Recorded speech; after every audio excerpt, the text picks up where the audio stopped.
Okay, Order Flow Trading Course Lesson 10, the importance of delta and volume. My name is Michael Valtos. I'm the founder of orderflows.com. Before we get started, let me read through a brief disclaimer. This presentation is for educational and informational purposes only and should not be considered a solicitation to buy or sell a futures contract or make any other type of investment decision. Futures trading contains substantial risk and is not for every investor. An investor could potentially lose all or more than the initial investment. Risk capital is money that can be lost without jeopardizing one's financial security or lifestyle. Only risk capital should be used for trading, and only those with sufficient risk capital should consider trading. Past performance is not necessarily indicative of future results. CFTC Rules 4.41. Hypothetical or simulated performance results have certain limitations.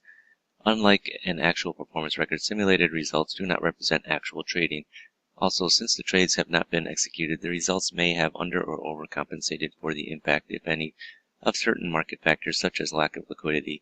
Simulated trading programs in general are also subject to the fact that it is designed with the benefit of hindsight. No representation is being made that any account will or is likely to achieve profit or losses similar to those shown. So in this lesson, I'm going to explain the importance of delta and volume. First, we'll start with volume. Why is volume more important than price? When institutional traders are moving size in the market, they try to hide their size, their volume, and not the price. When you see price trade, you form an opinion of the market, but when you see the volume, you see the facts of the market. So let's think about that for a second. Why is volume more important than price? Price is often viewed as an advertising mechanism. So, imagine you're in the fruit market and you see apples on sale for two for $1, and you think, hey, that's a good price. You want to buy it. You're not concerned with what the volume is, but if you know that there's going to be a big harvest and you like apples and you want to buy some extra to take home, you're going to think, well, I know that tomorrow there's going to be a lot of supply in the market, and tomorrow the price might be 3 for $1. So you might buy one pair today, but you can come back tomorrow and buy if you want to buy $5 worth, you could buy 10 today, but if you wait till tomorrow, you could buy 15 because it's going to be 3 for $1. Trading in the markets is similar in that sense, where say the S&Ps are offered at 1910 and you just see 50 on the offer, you kind of think the market's going to go higher, and you're looking at the volume on the offer and you only see 50 lots, and you're thinking, well, if you get through that 50 lots, the market can start to tick a little bit higher. But if you know that the market is 1910 offered, but you see a size there of 1000, are you going to have the same view of the market? No, because there's a lot of supply there offered at 1910. Let's take a look at a chart here real quick. So this is an E-minis chart, and this is just measuring the volume. You're seeing the market trading between 1911 1913, and the volumes are going back and forth. It's this third line here, volume on the bottom. At this bar here at 1230, it's 4,500, 8,000 at 1236, 4,000 at 1237, 6,000 at 1240. And then all of a sudden you see a big surge in the volume. It's almost doubles. It goes to 13,000, back to 6,000, 8,000, it jumps to 16,000 again, 7,000. What you're seeing is a lot of supply coming into the market and the price selling off. So obviously there's more inventory for sale, and for people to move the inventory, they have to move the price down. So volume has often been relegated to a secondary position by most traders since they are focused on price. Most indicators are designed around price. They don't necessarily take into account volume. Volume is useful for identifying turning points in the market. So in a downtrending market, sellers are usually in control, and for the market to turn, buyers need to take control. What that means is that buyers need to come in and overwhelm the sellers with demand.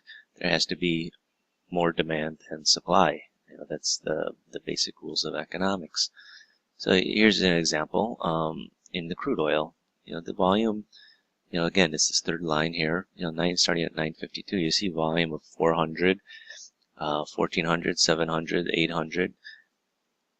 Now the market is just sort of trading sideways. And then you're starting to see the volume really pick up again, 1400, which is, the highest for the most recent, the most recent bars, 2000, 1200, as you see the market start to move away.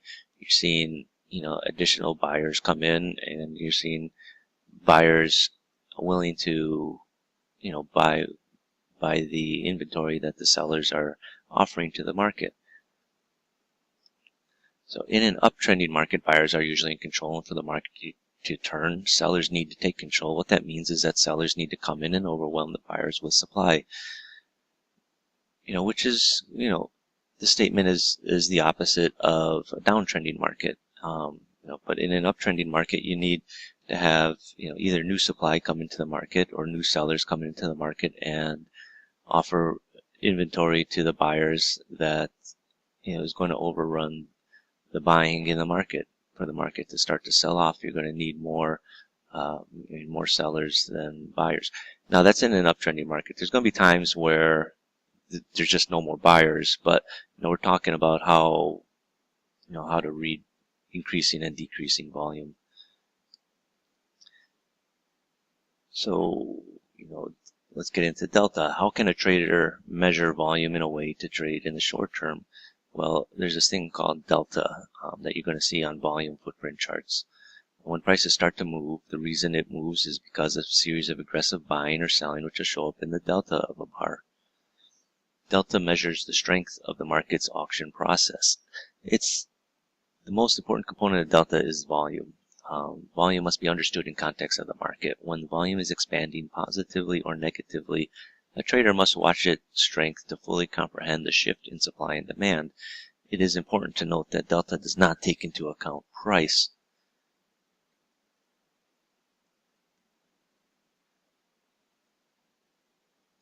So delta, I explained briefly in the terms section what delta is and what the ask delta is and what the bid delta is. So now let's look at it on a chart. So you have down here at the bottom, you have the ask, the bid, and the delta. This is actually the ask delta, the bid delta, and the net delta for the bar. So when you have an ask delta, that's the volume that's traded on the offer. The bid delta is what's traded on the bid. So we'll take a look at this bar right here at 812.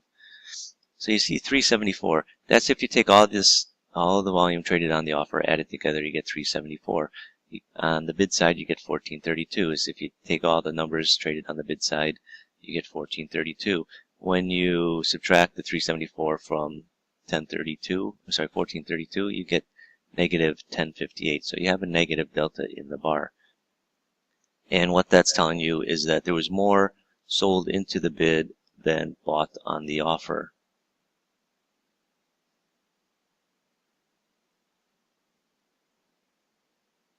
Now, with most footprint charts, you can choose to have the bid and the ask deltas in there, or you can just, like on this chart, not have it in there and just concentrate on the net deltas. It's personal preference whether you want to have it or not. If, once you start looking at deltas fairly regularly, you're going to get used to understanding the numbers, and you might just want to go with where you just have the net delta. Delta is overlooked by most traders. The only traders who follow delta are mainly order flow traders. Delta is not used by most traders because most people, they don't even know it exists, let alone how to read it and understand it and trade with it. Now, delta can alert you to areas in the market when buyers are drying up in an up move and where sellers are getting stronger. Delta alerts you to areas where sellers are getting less in a down move and buyers are starting to dominate. This is what causes changes in trends. Okay, so I'll show you a nice example here. if you're watching the delta, which is the top line here, you're seeing, minus deltas here, minus 723, minus 912. Now you got a positive delta of 758, then a positive delta of 2000, and then again a positive delta of 2600. What you're seeing is, this market is going sideways for the most part, but you're seeing the deltas really starting to turn positive. Buyers are starting to take control. You got 3 bars here with positive delta, fairly strong positive deltas. What that's telling you, there's buying has come in. Buyers are starting to overwhelm the sellers. They're willing to pay the offer price to try and take the market higher. And you see, we're starting to string together more positive deltas as the markets are moving higher.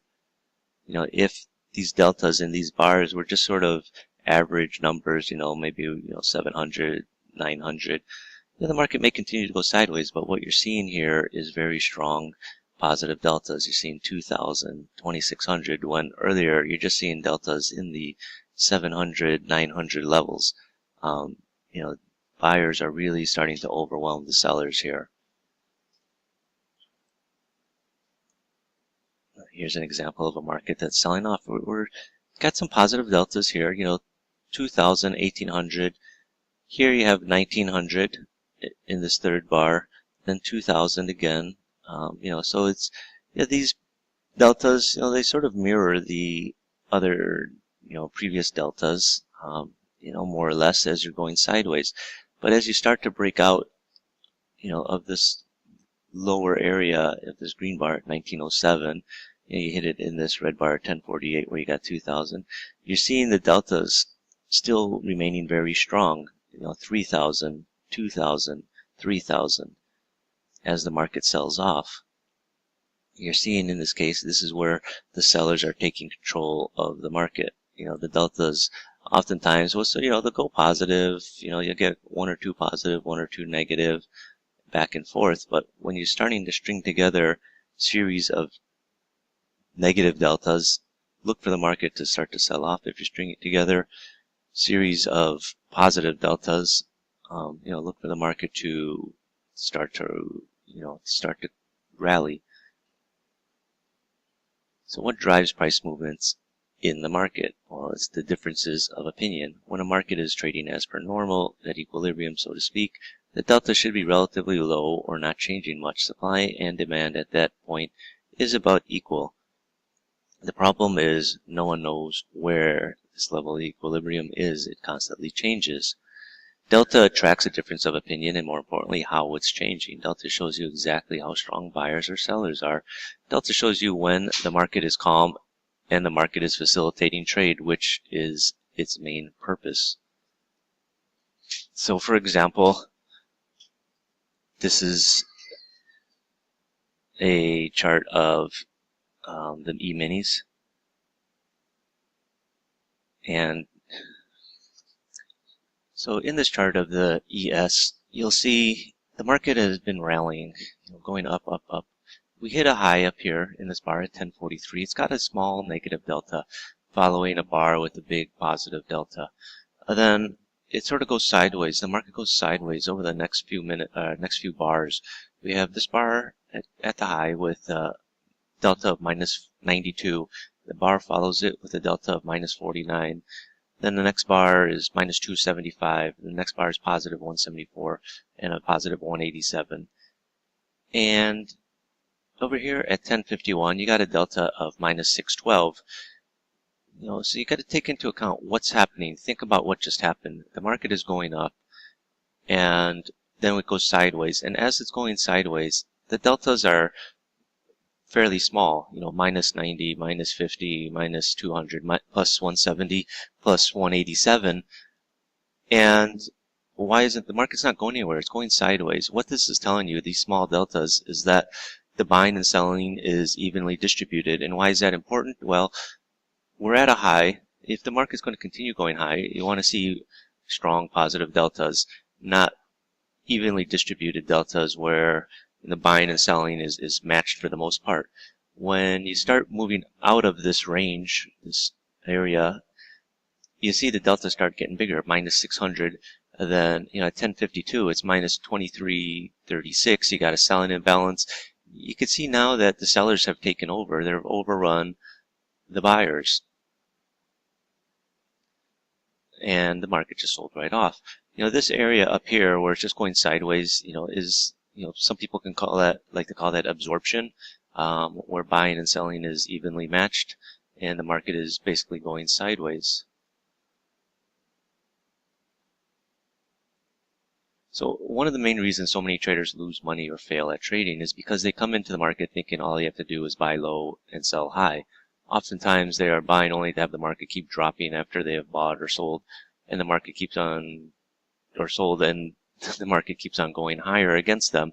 I mean, in theory, it's simple. I'll just buy low and sell high. But how often have you bought, and then the market just keeps dropping? Or how often times have you sold thinking this is the high or the end of a move and the market just keeps going against you? What successful traders do is buy when the market is showing strength and sell when the market is weak. The successful traders buy high and sell higher, or they sell low and buy lower. You have to think like a mercenary. Yeah, I know that sounds cliche, but you want to fight on the side that is winning. You don't want to waste your time trying to fight a losing battle, trying to pick highs and lows, trying to gain some glory. If you can see by the order flow that the market is starting to show some strength in the form of buying, or show weakness in the fact that buying has dried up, that's the way you want to go. You don't want to sell just because we made a new high, or you don't want to buy just because you made a new low, thinking this is going to be the bottom. You just wait. Wait for the opportunity. Wait for the market to tell you what it's going to do. Most of the time, the market isn't going to be telling you anything. It's just going to be doing what it does and trading, facilitating the buying and selling of market, and the transfer of goods from one hand to the other. But there's going to be times when it's very, very obvious, and you can see that in the order flow and especially in the delta. So, here's a chart of crude oil, right? And as you're going down, you're seeing the delta's strongly negative, minus 190, minus 299, minus 495. That's what you want to see when the market is showing strength on a move to the downside.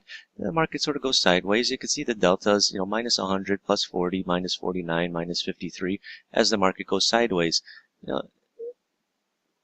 Think about what just happened. We sold off, so, there could be some profit taking coming in there, to sort of meet with the selling, people covering their shorts. Then, once those buyers are done, the market continues down. You can see again, the delta's picking up strength, minus 226, minus 303, minus 287 as the market moves down. Okay, this is a E-mini chart. And for the most part, the market's going sideways. And what do you have? You got relatively small deltas, 168, 200, 60, 95. I mean, you're going to get, you get a few in here with some, decent numbers, 411, 693, 400. The market is just going sideways. Just when it goes sideways, it's not always just going to be, small numbers. You're going to get some where people try to push it down or push it up, but there's no follow through in the next bar. It's, the market is telling you that it's going sideways. It's when you start breaking out and start stringing together strong deltas in one direction. Like here, you got minus 400, minus 500, minus 1400, and right as the market starts to sell off, that's, this is the sign in the market that you're looking to see on a regular basis, and it does appear every day in almost every market. Here, earlier you got minus 411 delta, but then immediately in the next bar you got a positive delta. If the selling is going to continue, you're going to be looking for a strong negative delta. Then again, minus 693, you're thinking, hey, this could be the start of it. But what happens in the next bar? You get a small positive delta. Then it starts to reappear shortly thereafter. But, at this time, had you gotten short, depending on how tight your stop is, maybe you get stopped out, or, take a small, a small loss, or, scratch it and think you got to reassess. But then, the next couple bars, it's really clear to you that, hey, the sell-off, you want to get in on it. Okay, and again, this is the bond chart. And what do you have here? You've got, a market going sideways. It's not showing the deltas here, but, you got minus 200, minus 400, minus 500. The market's not going down. You got three fairly strong negative deltas. They're increasing in size, but why isn't the market going down? In this bar at 824, you got a positive delta of 85. Okay, it's not the biggest positive delta, thinking that the, supply and demand has shifted. But, it's a sign. It's telling you, hey, there's buying in here. It's kind of disguised with this small delta, but you can see it in there. The sellers were met with, met with good buyers. Then the next bar, again, it's a positive delta. It's starting to build on this positive delta from the bar earlier. Again, you have these three bars here with, negative delta that's growing, but why isn't the market going down? This is what you have to be asking yourself and noticing it when the market is trading. You can see here, this is really the shift, the change in demand. Before there's a lot of supply, it's being sold in there, but it's met with buyers. And here now you're starting to see the buyers take over from the sellers. And you see 85, 149, 426, 1900 as the market is pulling away from this area. That's what you're looking for. You're looking for signs that the buying has, the buyers have taken over from the sellers. Here it was dominated by sellers. The market necessarily wasn't moving anywhere. It wasn't going down when you're seeing these deltas.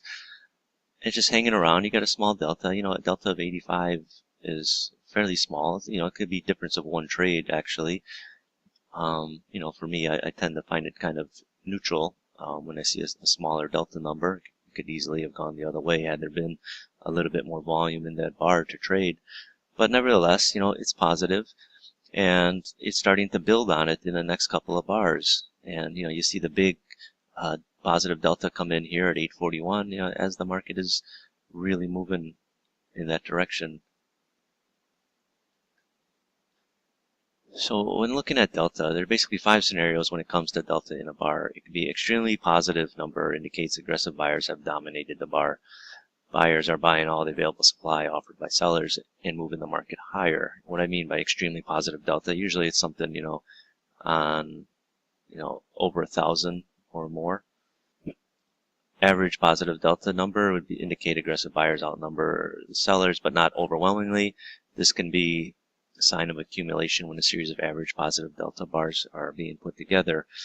For example, it depends on, you should know what sort of deltas you'll see in your normal market, depending on what you trade. For the E-minis, usually when you see deltas over 5,000 or 6,000, that's an extremely positive delta number. When you see things, deltas around 1,000, 900, 1,000, anywhere between 500 and 1,500, it's kind of an average positive delta number. It's just telling you there was slightly more buying than selling in the bar. A small or negative delta number that's close to 0 indicates aggressive buyers and sellers are pretty much evenly matched, prices at equilibrium. Both buyers and sellers are happy to trade at. What I consider that is, a number less than 100, either positive or negative, because, I said it's rare. You do get 0 deltas in a bar where it's perfectly matched, but, sometimes you're going to get a delta of 6 or 30 or 87, especially when the bar has, a total volume of, say, 8,000 lots that traded and the delta's, 70. It's telling you that, the buying and selling is evenly matched. I tend to take it, whether it's positive or negative, in the same light. I'll sort of treat it as a neutral delta. So an average negative delta number indicates aggressive sellers outnumber the aggressive buyers. Not overwhelmingly. It can be a sign of steady reduction of position or shorts building up. An average negative delta number would be something, minus 500 to, minus 1,500, just as a average positive delta would be around 500 to 1,500. An extremely negative delta number indicates aggressive sellers have dominated the bar. Sellers are basically hitting every bid as they dump their excess supply in expectation of lower prices. An extremely negative delta to me would be, something along the lines of, minus 4,000, minus 5,000 and above. That's fairly obvious. Everyone's rushing in to sell as much as they can in expectation that the market is going lower.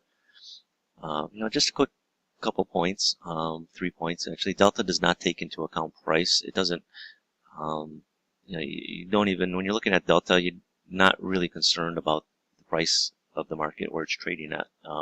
Really all you're concerned about is the net difference between the buyers and the sellers. When the delta is negative and price is going up, be careful. Why is price going up while the delta is negative? Well, it could be a couple of things. The main one is there could be support in the market, and people are trying to push the market down, and they're basically hitting the bids. But there could be somebody in there with a lot of demand, a big passive buyer that they're basically willing to buy as much as people are willing to sell. And then when those sellers are done, they got no more bullets left, so to speak. The market will pop up a bit. And the opposite is true. When delta is positive and price is going down, again, be careful. When delta is positive, you have more buying than selling. So if price is going down, it shouldn't be. It should be going up. And just to further example, this is the chart we had earlier, it looks like, and actually no, this is a slightly different one. This is crude oil, and what's happening? We're going up, up, up, and you got negative deltas all on the way up. Well, why? If you're going up, you should have positive deltas. One, it's usually a function that, there's offers on the way up that people are buying in expectation of the move higher. Well, what they're doing, basically they're buying the available supply. At some point when, those buyers have bought all that they need, well, what's going to happen? It's not like the market is just going to keep going up and up and up. If, the sellers are going to come in and start hitting the bids on the way up, as people are bidding, here you have, 392, 323. You're seeing, on the bid side, big, strong bids. 369, 420. Someone is supporting the market. People are trying to sell it to move it lower, but whoever's bidding, it just keeps moving, going slightly higher, higher, higher. And eventually, these buyers, once they buy their, buy what they need to buy, what happens? They're no longer there to support the market, and then the sellers are going to come in and really start to move the market lower. You see here on the way up, right, you got bid sides of, 286, 390, 320, 369, 420. On the way down, where are these buyers that were here earlier? There's nothing more than, here's 277, 229. But as it moves down on much lesser volume than what you were seeing, bidding it on the way up. You can see the deltas are, I said, you're going higher and you're getting negative deltas. So obviously there's people that are selling it and people that are buying it. They're working the bids and people are selling into the bids. But what's going to happen as you're up near the high? Eventually, these people that are buying it, that are supporting the market that people are selling into, you got to watch, when, they're building their position. Once their position is built, and they've got enough for their portfolio, they're not necessarily going to be buying it anymore. And then the market, you'll see a shift where as you start to move lower, people are selling into the bids, sellers are taking over. But there's not much left in the bid side to really support the market as you were getting it on the way up.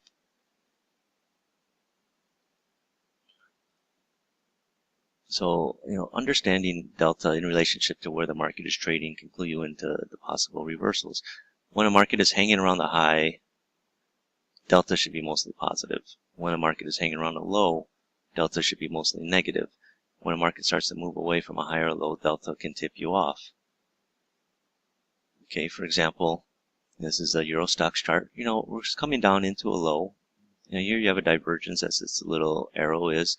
But, on the way down, you got the negative deltas, and you hit the low, and what happens? You see a positive delta. That's what's telling you got a divergence. Is a new low and a positive delta.